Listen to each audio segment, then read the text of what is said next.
Az ókor az emberiség történelmének következő nagy szakasza, ami hagyományos értelemben az írásbeliség kialakulásától egészen a nyugat-római birodalom bukásáig tartott. Az ókor ideje alatt jönnek létre majd városok, kezdenek el írni az emberek, fejlődik a földművelés, és a gyerekek iskolába kezdenek járni. Van azonban egy társadalom az ókorban, amelyik Európától keletre helyezkedett el, általánosságban ezt szoktuk nevezni ókori keletnek. Emlékeztek a termékeny félholdra? Ennek a területnek az egyik szarvában alakult ki egy ókori civilizáció. Ezt a helyet nevezzük Mezopotámiának. A Tigris és az Eufrátesz folyók között húzódhatott, ahol az emberek az öntözéses földművelést gond nélkül alkalmazhatták földjeiken. A sumér nép volt az, amelyik felépíthette itt az első városokat. Az egyik fontosabb város neve Uruk, aminek a királya Gilgames volt. A monda szerint a város régi falait ő építette fel. Az ókor kezdete nagyjából időszámításunk előtt 3500 és 3000 közé tehető, mivel ebben az időszakban jelent meg ezen a területen az ékírás, az öntözéses földművelés, és megjelentek a fallal körülvett települések, amiket városoknak nevezünk. Egy központi épület határozta meg igazán, hogy ez a település aztán különösen egy város. Ez általában egy templom vagy egy királyi palota volt. Ebből már sejthetitek, hogy ki volt az ura egy-egy városnak. Ezt a személyt az egyszerűség kedvéért nevezzük most királynak. A király irányította az államot. Az állam egy adott területen élő népességet irányító szervezet.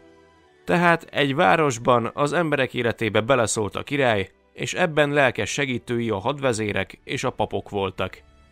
Két fontos feladata volt az államnak, a lakókat meg kellett védeniük a közelgő ellenségtől, és ügyelni kellett a belső rendre, vagyis hogy ne történjen a városban rendbontás, ne ellenségeskedjen senki se a másikkal a város falain belül. Azért, hogy az utóbbi dolog semmiképp se valósulhasson meg, írásbeli szabályokat vezetett be az állam, ez volt a törvény. Ezek nagyon szigorú szabályok voltak, amiket be kellett tartani.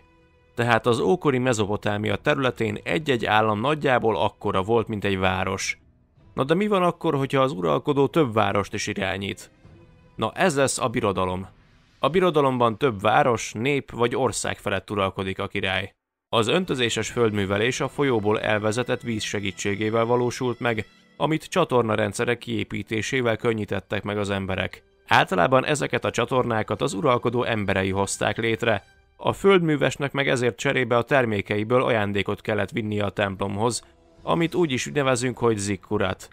Ebből már tudhatjátok, hogy ez az épület nem más, mint egy hatalmas raktárépület, és mellette fontos munkahelye a papoknak. Ahogy haladunk előre az időben, a sumérokat hamarosan más népek is meghódították. Akkádok, asszírok, és még sorolhatnánk. Egy új város is fontos lesz nekünk, ez pedig Babilon. Ennek a városnak az uralkodója Hammurapi volt, aki olyan erőskezű király volt, hogy az ítéleteit kőoszlopokon örökítették meg. Fontos még kihangsúlyozni, hogy Mezopotámiában számos új eszköz találmány jelent meg, amik megkönnyítették az emberek életét. Az agyag kiégetésével megjelentek a téglák, így az építkezés könnyebbé vált, feltalálták az ekét, amivel a föld megművelése lett egyszerűbb, a kerékkel pedig a nehéz holmik elcipelését könnyítették meg, elterjedt a szekér használat. Az órán levő percbeosztások és a körön levő fokok beosztásai is mind Mezopotámiából valóak. Irány Észak-Afrika. Kies sivatag, dögmeleg. De mi ez itt? A Nílus folyó mentén minden zöld. Hát hogy van ez? Az ókori Egyiptomban ugyanis a Nílus folyó gyakori áradása miatt a közelben levő földterület termékennyé vált, és az ott élő emberek az országukat is úgy emlegették emiatt, hogy a fekete föld, ami a Nílus iszapjának színére utalt, ami az áradás után maradhatott a termőföldön. Ráadásul a folyó nem csak életet adott, de utazási lehetőséget is. Így nem csoda, ha halljuk azt a mondást, Egyiptom a Nílus ajándéka. Itt ugyanúgy elterjedt az öntözőrendszer, a Nílusból csatornarendszerek segítségével vezették a földekre az éltetővizet. A csatorna kiépítése a helyi közösség vezetőjének feladata volt, ezáltal lett ő a többiek szemében nagyobb ember. Így lett egyre nagyobb és nagyobb a hatalma. Egyiptomban így alakulhatott ki az állam. Két egyiptomi állam működött kezdetben, az egyiket nevezzük Felső Egyiptomnak, ami a Nílus déli felén, míg Alsó Egyiptom fennészakon volt. Krisztus előtt 3000-ben jött létre két állam egyesüléséből az egyiptomi királyság. Az állam élén a fáraó állt, Ő volt az egyiptomi uralkodó. Mindent ő irányított. A katonák, papok vezetője, a legfőbb bíró és még a hivatalnokok főnöke is volt. Az alattvalói istenként tisztelték, pontosabban a napisten fiaként. Úgy tartották, hogy a fáraó nem ember. Mivel a fáraók gyakran háborúztak, hadjáratokat indítottak, jelentős területeket szereztek, és így Egyiptom birodalommá vált. Az egyiptomiak is tudtak írni, hieroglif írást használtak, vagyis a bonyolult képírás mesterei voltak. No de hát nem mindenki, ugyanis az írással való foglalatoskodás az írnok dolga volt elsősorban, ezért szinte egy örökké tartó tanulás folyamatán kellett átesnie, hogy tökéletesen tudjon írni és olvasni. Egyiptomban a családnak fontos szerep jutott.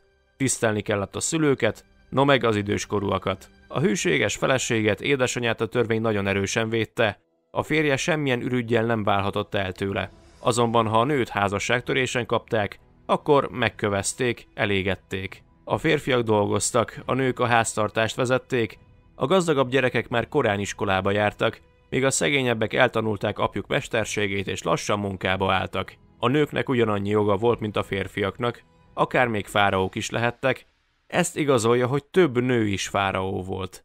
Az egyiptomiak vallására a több istenhit volt jellemző, vagyis több istenséget tiszteltek. Ezek közül kiemelkedett a napisten. Később ez megváltozott, és egy Oziris nevű istenség volt az, akit a többi istenség mellett főként tiszteltek. A fáraó isteni mi voltját igazolja, hogy Ozirisről is úgy tartották, hogy ő korábban fáraó volt, csak istenség lett belőle. A templom az istenek lakhelye volt, ahova csak a papok mehettek be. A legismertebb építészeti alkotása az egyiptomiaknak a piramisok. Ezek a fáraók sírjai voltak, úgy hitték, hogy ezek lesznek a fáraók örök lakhelyei. Ebből már tudhatjátok, hogy az egyiptomiak gyökeresen hittek a túlvilág létezésében. Azt gondolták, hogy az emberek testét éppen meg kell őrizni a túlvilági élethez, ezért találták ki a múmia készítést. A holttest belső szerveit eltávolították, majd tároló edényekbe helyezték őket. Bebalzsamozták a testet, majd fehér vászoncsíkokkal betekerték. Hitük szerint a halottnak a lelke át kellett essen egy próbán az isteni törvényszék előtt. Ha megfelelt, akkor bejuthatott Oziris birodalmába, azonban ha rossz ember volt, a lelke megsemmisült. Az egyik legismertebb fáraó sírja nem egy piramis volt, hanem egy másik temetkezési helyen volt található, amit a királyok völgyének neveztek. Ezek leginkább sziklákba vájt sírok voltak, amiknek a nagy részét sírrablók fosztották ki. Egyedül Tutanhamon fáraó sírja maradt épségben. Ha már Egyiptom, és beszélgetünk a vallásról, akkor beszéljünk kicsit a zsidó népről is egy keveset. Mezopotámia és Egyiptom között terült el egy terület, amit Kánaánnak is neveztek. A keletről érkezett héberek voltak azok, akik meghódították, ők 12 törzset alkottak, akik szövetséget alkotva érkeztek ide. Dávid király volt, aki megalapította Jeruzsálemet, fia Salamon király pedig felépítette a jeruzsálemi templomot. Halálát követően a zsidó állam két részre szakadt. Na de ha héberek, miért éppen zsidó államnak nevezzük ezt a helyet, ahol éltek? Hát azért, mert ők a zsidó vallást követték. Egy istenhit volt jellemző rájuk, ami annyit tesz, hogy egy istenben hittek. Ez tartotta össze a törzsek szövetségét is. Van egy könyv, amit Bibliának nevezünk. Azt jelenti, könyvek, könyvecskék. Olyan írások vannak benne, amiket szentnek tartanak. Ennek egyik fő része az Ószövetség, a zsidó vallás egyik legfontosabb írása. Ez alapján Ábrahám volt az, aki először szövetséget kötött Istennel, majd később Mózes ezt a szövetséget megerősítette. Átvette a 10 parancsolatot és elvezette a zsidóságot a Kánaánhoz. Tehát a zsidóság letelepedésének van egy vallásos szövegben megírt változata is. A másik fontos hely, amiről beszélnünk kell, az Fönícia. Közel van a tengerhez, így nem csoda, hogy itt a hajózás és a kereskedelem lesz az emberek megélhetési forrása. Ők állították elő a bíborfestéket és használták először, ők találták fel a betűírást, továbbá ők kereskedelmi telepeket is létrehoztak. Az egyik ilyen Kartágó városa volt. Ahogy haladunk keletre, Ázsia déli félsziget nyúlványára vetve egy pillantást, láthatjuk Indiát. Az ókorban itt is a folyók mentén jöttek létre falvak, majd az első városok. Krisztus előtt 1500 körül jelent meg egy harcos nép, amelyik leigázta az itt élőket. Ezek voltak az áriák. Létrehoztak több királyságot, fejlesztették a földművelést is. Az ekevasból készült és az ekét húzó szarvasmarha lett az az állat, amit mélyen tiszteltek. Itt kezdték el használni a mai számrendszert, amit az arabok vettek át később és jutott el Európába. A számokat nem véletlenül nevezzük arab számoknak. Indiában lett igencsak elterjedt egy új vallás, a buddhizmus. Egy Gautama nevű herceg volt az, aki azt akarta megtudni, hogy az ember hogy lehet boldog. Addig töprengett, még rá nem jött erre, megvilágosodott, vagyis rájött a nagy igazságra. Az embereknek meg kell szüntetni a szenvedést, és nem szabad gyűlölni a másikat. Gautama ennek hatására kapta a Buddha nevet. Az ő tanítását hirdeti a buddhizmus. Kína sok dolog miatt lett híres a történelemben, de az első, amivel beírhatta magát a könyvekbe, az a kínai nagyfal megépítése volt az ókorban, ami ugyan még évszázadokig épült, de célja az volt, hogy a kínaiakat megvédje az ellenségtől. A falon őrködő katonák jelzőtűzzel jeleztek a többi őrségnek, akik sorra raktak tüzet, hogy a hír mihamarabb bejuthasson Kína szívébe.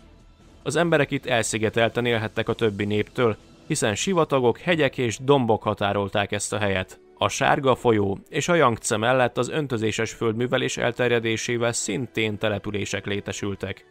Ebben az időszakban jelent meg a kínai írás, ami több ezer jelből áll. Kína neve az első császáráról kapta a nevét. Ő volt Csin császár, aki a Csin dinasztia alapítója volt. Krisztus előtt a 3. században kezdte meg uralkodását és hozta létre a kínai birodalmat. Halála után agyagból katonákat készítettek a tiszteletére, ezek a cserépkatonák. Továbbá a kínaiak használták először a papírt, ők használták először a selymet, feltalálták az iránytűt, az ecsetet, és megtanulták olvasztani a vasat.